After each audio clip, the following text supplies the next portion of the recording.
Joining me now for more on this convoy conflict and what it means for each country is Michael Kofman. He's with the Institute for National Strategic Studies at the National Defense University. Thanks so much for joining us. Luhansk, it's under siege. City officials say 250,000 residents there living without power, water, very little food. Obviously in dire straits. They need help. They need assistance. And Moscow has this narrative saying that Kiev's kind of tone deaf to the people in eastern Ukraine, not worrying about their needs. By holding up the convoy, is that playing to that narrative, do you think? I think it is a bit. From what I understand, Kiev is going to try to form their own convoy as well, supply convoy. And by the way, just a quick disclaimer for your viewers tonight. I'm here representing my own personal opinion and not official U.S. government policy or the view of National Defense University. I think what happened is that Moscow had been pushing the West and the Ukrainian government to agree to some kind of humanitarian relief and supply mission. And Ukraine had tentatively agreed to it, figuring that Moscow would be part of some other multinational operation. But then in a feat of political maneuver, Moscow very quickly came up with a 280-truck humanitarian relief convoy all ready to go and caught the Ukrainian government completely off guard. Well, let's talk about that because the story leading into this was about what's going on, with the Yazidis. They're trapped. We're seeing humanitarian aid drops. The United States jumping all over that. France, other countries coming to the aid of those people who are also in dire straits. And yet we don't see that kind of huge rush to Ukraine from the West. A missed opportunity on their part, would you say?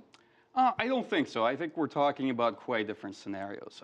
It's true that the situation in eastern Ukraine for the past several weeks is fairly dire. Absolutely, people are without power, they're without water, but their situation is nowhere near sort of the gravity of the Yazidis stuck on a mountain, essentially surrounded by ISIS, which is beheading people and killing everyone they can find who is not a Muslim and will not convert.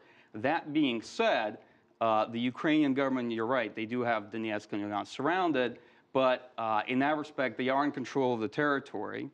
And while there is no water, there is no power, it does look very likely that there will be some relief, either from the Ukrainian government or from a multinational mission. So I don't think the situation is the same that requires planes coming in dropping supplies. Let me go in another direction. Sure. Secretary of State John Kerry addressing the East-West Center this evening. I was watching his address before I came in here, touting what he's doing in the Middle East, trying to help mediate that.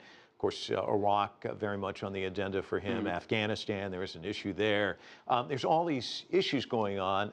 And at one point, it seemed like the United States was trying to do something with Ukraine. It seemed like the international community. But with all these other issues kind of coming up, Ukraine's kind of on the back burner in many respects. At least it appears that way. Would you say that's a correct assessment? And should the U.S. be more active in trying to come up with some type of ceasefire? I mean, people are suffering in that country.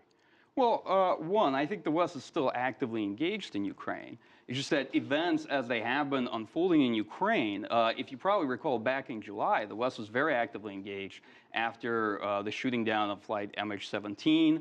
There was a spate of condemnations, several sanctions against Russia. In fact, the U.S. and Western countries took turns on that.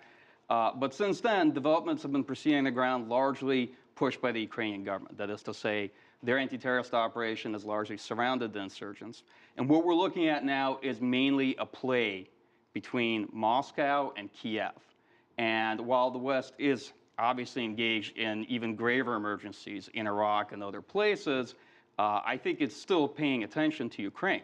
The main issue is that Ukraine has had an election, it has a president, Poroshenko, and Kiev is taking the lead. And as you can see with this humanitarian supply mission, or what is developing as a fiasco, this is clearly a game between Moscow and Kiev, while the West is kind of watching to see if they can handle it. You call it a game. How does this game end? Best case scenario, worst case scenario?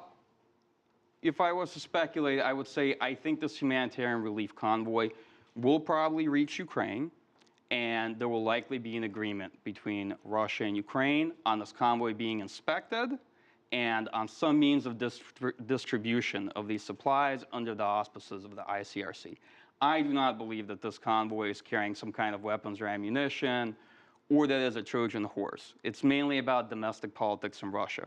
to show the Russian people that they are doing something to support Russian speakers in Ukraine. We're going to leave it there, Michael. Thanks so much. Absolutely. Thank you.